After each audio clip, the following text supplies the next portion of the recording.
欢迎收看频道 DH 娱乐新闻，订阅频道，不要错过当天最热门的新闻。我们今天的时事通讯涵盖以下内容：演完香蜜再演陈翔，几乎认不出来，4年后依旧是最强帮手。看看杨紫的新剧《沉香如粉》，相信很多人都会想起她主演的《香蜜沉烬如霜》，也是一部神仙剧，是一部让杨紫爆红的剧。时隔多年，杨紫再次出演同类型的神仙剧，不仅她的粉丝不支持，就连路人也觉得杨紫有香蜜就够了，拍够多也不是什么新鲜事。《沉香如屑》一播出，口碑两极分化，和其他仙剧没什么两样，但因为主演了杨紫，还是让该剧获得了很高的关注度。仔细一看，杨紫的这次的表演和4年前的金福瑞斯特这个角色还是有很大区别的，和成毅的 CP 感是压倒性的。剧中演员的妆发造型也很不错，虽然剧情俗气，但是也不妨碍杨二人把燕坛和应渊刻画得如此淋漓尽致。我责怪更新缓慢，否则我可以一口气看完整集。剧情发展到如今，燕坛被杀跳下无望桥，在望夜河中来回徘徊800年，无数个日日夜夜，他却忘不了他的过去。天庭，璎珞愿意接受爱情的惩罚，承受着冰锥刺骨的痛苦，却不愿被抹去燕坛的记忆。从此，没有燕坛的天宫，对于璎珞来说，只是一笼。见姻缘跳火炉找腰带，真是心碎。那是燕坛留给他的唯一对象。萤火虫之光一直在暗中工作，不仅如此，利用之邪来伤害燕坛，还命人假名单渡过遗忘之河，想糊弄应远和之邪，说燕坛已经渡河了，成功的去了凡间。姐姐的离去也让之邪认错悔改，看着燕坛留下的东西，阴沉难过。这里的编剧逼着之邪洗白。为了了解姐姐的情况，之邪也在关注着被遗忘和名单上的名字。有一天，他得到了一份由灯笼掌管人制作的假名册，去安慰皇上，让皇上不要再劳累了，希望皇上能好好的康复。听到燕坛平安渡河的消息，皇上的心似乎也跟着他渡过了那条遗忘之河。好在他去了宝阁，发现燕坛还没有渡河，900年的限制也快到了。燕坛虽然历尽劫难，但有洛明和雨墨2个好朋友，至少天牢那一刻他内心是暖和的。这次如果没有洛明，我猜故事应该是这样的大结局，也就是应元君睡了很久没有醒来，燕坛彻底从这个世界上消失了，而周生如是。同样的结局是 B。 不知道大家有没有发现，记名是狐仙里面的香蜜沉灰如霜，在香蜜沉烬如霜中，仙人下的月亮是旭凤和敬畏感情路上的最大帮手。我还清楚地记得旭凤和禁魔族新婚之夜里的狐仙对旭凤说过一句话：为了救你，这傻丫头会用双眼辨别颜色来换取连超，她是花神的女儿，她是花神的女儿。正是因为叔叔的这句话，才彻底解开了金超和旭凤之间的误会，要不然按照他们的性格，不知道会误会多久，当时还以为是狐狸精呢。不朽是一个非常好的人，如今月仙又以沉香如屑路名为幌子拯救燕光，4年来他依旧是最强的帮手，只是现在长胖了一点，变了形，服装不知道你认不认？他和杨紫真的很般配。02杨紫肖战余生是今年电视剧收视的最高峰，剩下的夫妻俩堂都填了舞台感悟。今年到此为止，最值得关注的卫视评价巅峰就是杨紫肖战的不嫌麻烦，余生指点我。在今年卫视播出的每一档节目中，到此为止评价最高的就是一个惊人的余数。如果不是太麻烦，多指教余生；如果不是太多麻烦，多多指导感情戏。人群与控制器交谈，很可爱。余生的成绩很好，余生夫妇的糖果随时都是甜的，所以考核能有这么好的成绩。如果不是太麻烦，请给我更多的指导，直到我生命的尽头。2022年猫眼综艺热播榜我当老大，截至目前累计迎娶猫眼流行日22天，累计传播量突破42亿。周播电视节目报道则在相当长一段时间内也位居榜首。余生确实很吸引人，对于具体的结果，众人可能没有最模糊的想法，而是自然而然地感觉到，不管他是否伟大，我相信平等存在的顾维会一直幸福下去。愿每一个心中有爱的小姐姐都能看到自己的顾威，得到最吉祥的主分，爱与被宠都幸福。因为演艺人员肖战和杨紫，让剧中的人物走得那么清晰，给人超强的感染力。顾威真的很吸引人。应该简单的说，当主播看到顾伟这样一个有魅力、精致、事业有成的理想男人时，可以反对放弃寻找一段时间，或者无论如何也不要追剧。毫无疑问的爱顾一生的人，肖战的顾威确实不该妖娆。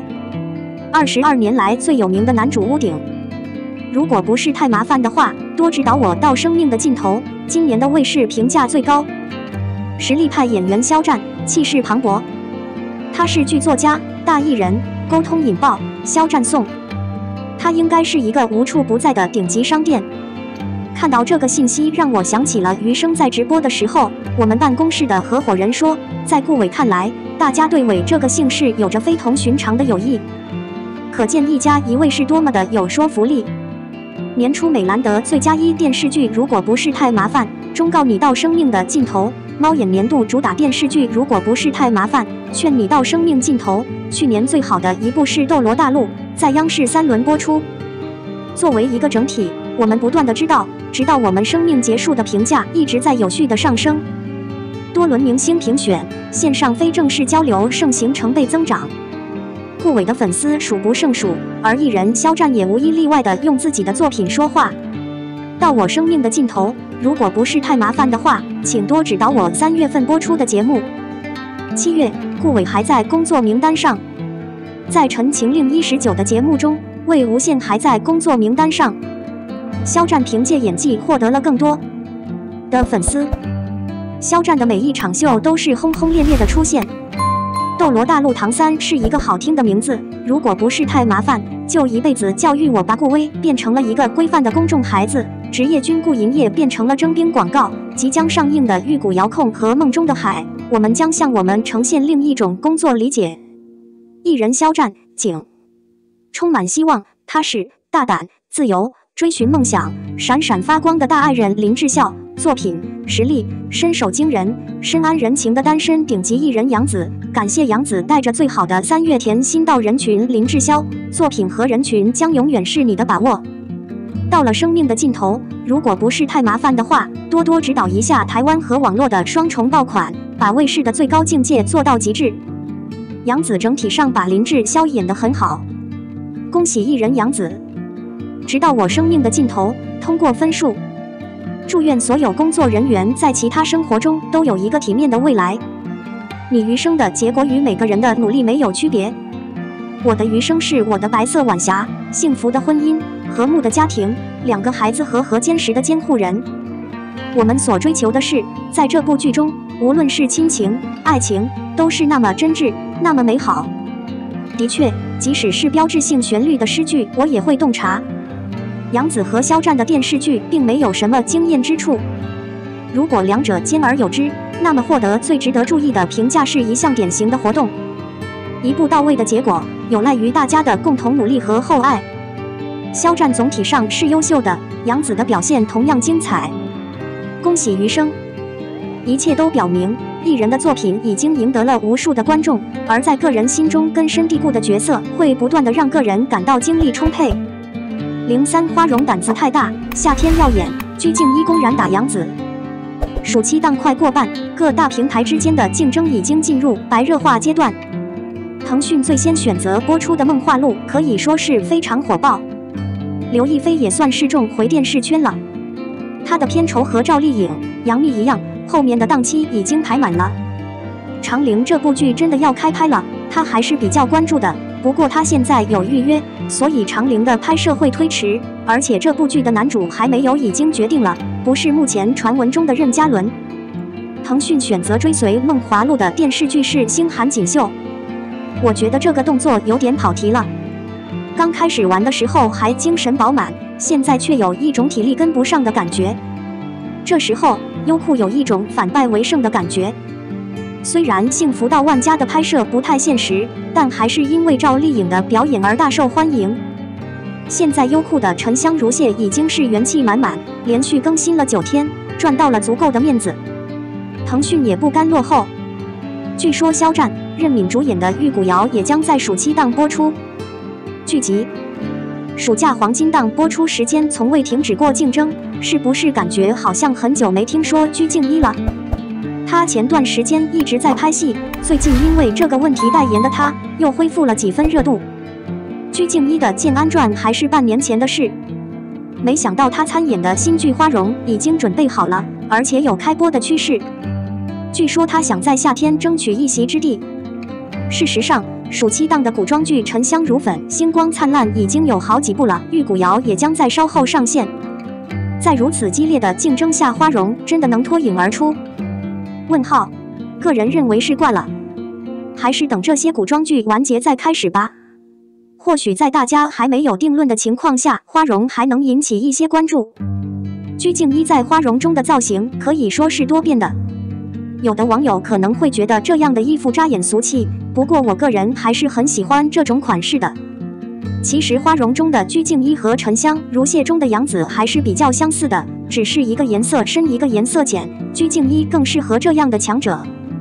脸打扮，除了鞠婧祎的工作，其实她还是一个非常努力的女演员。